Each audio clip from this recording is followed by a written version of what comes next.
எங்க ஆட்சி தானே இருக்கும்.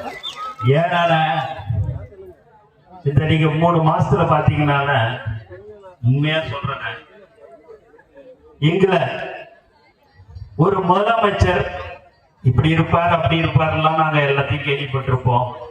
அன்னைக்கு எங்களுக்கு எப்படி 20-30 வருஷத்துக்கு முன்னாடி எங்க தலைவர் தளபதியை பார்த்தனோ அதே மாதிரி இன்னைக்கு அதே பணிவு அதே அடக்கத்தோட இருக்கிற ஒரு முதலமைச்சர் நம்மளுடைய தமிழக முதலமைச்சர். அன்றுதான் இந்த மாநாடு உண்மையில் வெற்றி பெற்றதாக அர்த்தம். அந்த வெற்றிக்காக உங்களோட நாங்களும் நிற்போம், உங்களுக்காக நமது அமைச்சரும் நிற்பார். உங்களின் நியாயமான கோரிக்கையை நமது வெற்றி தளபதியின் அரசு நிற்கும் என்ற நம்பிக்கையோடு வாழ்க உழைக்கும் மக்கள், வளர்க ஊரக வளர்ச்சி, வெல்க தொழிலாளர் ஒற்றுமை. நன்றி, வணக்கம்.